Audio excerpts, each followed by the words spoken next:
Invasión total de Ucrania por parte de la Rusia de Putin. Y los mercados reaccionan. ¿Cómo? Veámoslo. Finalmente, Vladimir Putin se ha lanzado a la invasión completa de Ucrania. Un evento de consecuencias imprevisibles. Y precisamente por esta imprevisibilidad, por esta incertidumbre sobre cuáles pueden terminar siendo los efectos de esta invasión, los mercados han reaccionado de formas muy diversas. Aquellos activos más expuestos al riesgo, a la incertidumbre, a la volatilidad, se han desplomado de precio, y aquellos otros activos que suelen actuar como activos refugio frente a la incertidumbre se han tendido a revalorizar, a elevar de precio. Vamos a ir analizando cada uno de estos distintos tipos de activos y vamos a intentar explicar cómo su comportamiento está relacionado con la coyuntura actual. Empecemos con los activos más expuestos al riesgo, a la incertidumbre, a la volatilidad. Me estoy refiriendo a los mercados bursátiles. Las cotizaciones bursátiles, el valor de las empresas, sube cuando se espera que esas empresas vayan a obtener más beneficios en el futuro. Y cae cuando se cree, cuando se teme que van a lograr menos beneficios en el futuro, o al menos cuando no está tan claro si van a lograr los beneficios futuros que previamente se esperaba que fueran a lograr. Por tanto, el hecho de que Rusia haya iniciado una guerra de este calibre y que ello pueda acarrear sanciones económicas muy intensas sobre Rusia y que esas sanciones económicas sobre Rusia puedan verse replicadas por otro tipo de sanciones o de acciones beligerantes de Rusia hacia Europa o hacia Estados Unidos, desde luego no pronostica que los beneficios de la inmensa mayoría de empresas en la economía vayan a ir a mejor. No es que no vaya a haber algunas empresas que vayan a salir beneficiadas de todo esto, pero en general las perspectivas económicas empeoran. Y si empeoran, obviamente, las cotizaciones bursátiles tienden a caer. En este sentido, a lo largo del día, las bolsas europeas han caído en torno a un 4 o un 5%, pero es que la bolsa rusa, el mercado de valores ruso, ha llegado a caer un 45% desde su apertura. ¿Qué nos está diciendo esto? Pues no exactamente que Rusia vaya a perder la guerra, quizá gane la guerra, pero con destrozos económicos muy intensos, y tampoco nos está diciendo necesariamente que la economía rusa vaya a salir más dañada que las economías europeas. Lo que nos está diciendo es que los inversores esperan que las empresas rusas, las grandes empresas rusas que cotizan en ese índice, vayan a sufrir pérdidas económicas muy importantes como consecuencia de las sanciones que se avecinan desde Estados Unidos y la Unión Europea contra Rusia. Especialmente damnificados pueden salir los bancos rusos si gran parte de las sanciones que se avecinan son sanciones de tipo financiero.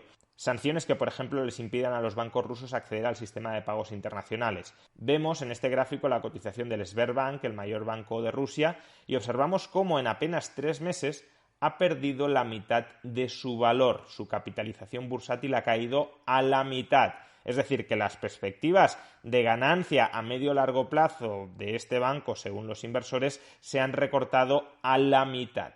Pero como decimos que la economía rusa pueda salir muy dañada como consecuencia de las sanciones que se le van a imponer por haber invadido unilateralmente Ucrania, no significa que esas sanciones no vayan a dañar también a la economía europea y en menor medida, aunque también a la economía estadounidense. Y por eso las bolsas europeas también están cayendo, porque las sanciones contra Rusia afectarán también a Europa.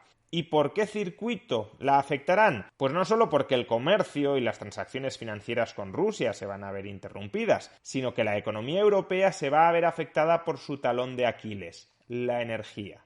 El barril de petróleo Brent ha superado ya los $100 el barril, un precio que no se alcanzaba desde el año 2014, y a su vez los precios del gas están subiendo más de un 5%, a pesar de que durante las últimas semanas estábamos recibiendo gas licuado desde Estados Unidos, lo cual había contribuido a moderar muy significativamente los precios en el continente. Sin embargo, como cabe la posibilidad de que Rusia nos termine cortando el suministro, o seamos nosotros quienes dejemos de comprarle gas como forma de sanción económica, eso está impulsando al alza los precios del gas y eso repercute muy negativamente sobre la economía europea, una economía que durante décadas ha apostado por implantar un sistema eléctrico de corte renovable que se vea complementado y suplementado por el gas.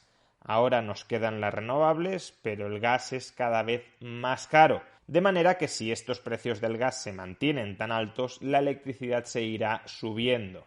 Y al mismo tiempo el resto de suministro energético, no olvidemos que la electricidad solo es una pequeña parte, en torno al 25-30% de todo el suministro energético, de toda la energía que consume un país. El resto del suministro energético, que son básicamente combustibles fósiles, petróleo y gas, pues si el petróleo y el gas están subiendo, no solo se encarece la electricidad, sino que se encarece toda la energía. Bien, y en medio de toda esta incertidumbre sobre cuál va a ser el curso futuro de la economía, ¿a dónde está yendo el dinero? Pues está yendo a lo que tradicionalmente se consideran activos refugio. ¿Qué son activos refugio? Por un lado, activos refugio son los pasivos, son las deudas de gobiernos que se perciben como solventes o como suficientemente solventes como para aguantar el chaparrón. Y en este sentido podemos observar cómo el precio de los bonos de Alemania, de Estados Unidos, pero también de España, se han revalorizado durante las últimas horas. Es decir, los tipos de interés de la deuda a 10 años de estos países y de muchos otros han caído. ¿Por qué? Porque estos activos están actuando como refugio, como escudo protector frente a la incertidumbre, dado que los estados tienen capacidad para extraer impuestos de los ciudadanos. Estos activos financieros, la deuda pública, cuenta con una garantía de repago mayor que la que pueden exhibir otros activos financieros privados, cuyo repago depende de la capacidad de comerciar, no de la capacidad de parasitar, de extraer recursos de terceros. Pero en cambio, en el caso de la deuda pública rusa, los tipos de interés se han disparado absolutamente en el día de hoy hasta igualar los máximos que se habían alcanzado con la anterior guerra en Crimea, en el año 2014. En este caso se unen varias circunstancias. Por un lado, ya ha habido sanciones de Estados Unidos en contra de Rusia que impide que el gobierno ruso coloque su deuda en los mercados occidentales, con lo cual los potenciales compradores de la deuda rusa se han reducido notablemente en cantidad, pero además también previsiblemente se anticipa que el Estado ruso no será tan solvente como para resistir una guerra a largo plazo si se terminan dando esas circunstancias, de manera que los mercados evalúan la solvencia rusa de manera bastante más negativa. Un mensaje adicional, aunque más matizado, lo podemos obtener a través del mercado de divisas. Las divisas, la moneda fiat que utilizamos, no es más que otro pasivo estatal, que otro pasivo gubernamental, y por tanto también actúa como activo refugio cuando vienen turbulencias. Ahora bien, para conocer el precio de una divisa no nos queda otro remedio que expresarlo en términos de otra divisa, de manera que aquí, como decía, la lectura es más matizada.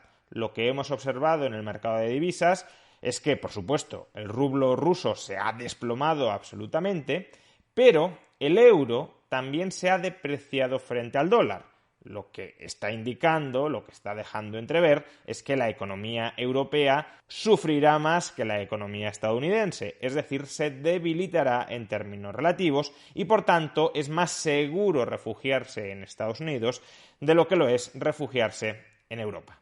Desde el punto de vista de la política monetaria de los bancos centrales, es difícilmente imaginable que la Reserva Federal vaya a cambiar mucho el curso de subidas de tipos de interés que ya ha anunciado para Estados Unidos. Sin embargo, es fácilmente imaginable que el Banco Central Europeo, que durante los últimos días había abierto la puerta a la posibilidad de que se subieran los tipos de interés para contener la inflación en Europa, si, como hemos dicho, vienen dificultades económicas especialmente gravosas para Rusia y también para Europa, entonces el Banco Central Europeo no subirá los tipos de interés y si no sube los tipos de interés el Banco Central Europeo y la Reserva Federal sí lo hace, el dólar se revaloriza frente al euro. Y por último, activo refugio no solo son los títulos de deuda pública de gobiernos aparentemente solventes, sino también activos reales que tradicionalmente se hayan utilizado como activos refugio.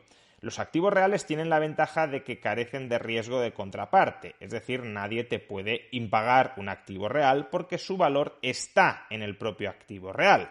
El activo real refugio por excelencia a lo largo de la historia ha sido el oro. Y no por casualidad, el oro hoy se ha apreciado de manera considerable. Y quien dice el oro, dice también, por ejemplo, la plata. No se ha revalorizado, sino todo lo contrario, Bitcoin.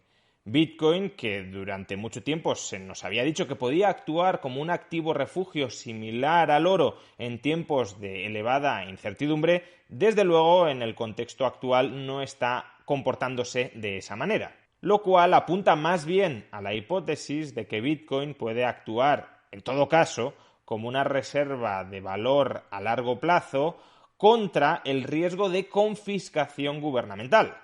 Como ahora mismo no está habiendo ningún riesgo de confiscación de las propiedades de los ciudadanos, pues no tiene mucho sentido que los inversores redirijan sus inversiones hacia Bitcoin. Hay otros activos, como la deuda pública o el oro, que todavía hoy desempeñan mejor esa función de activo refugio frente a la incertidumbre que Bitcoin.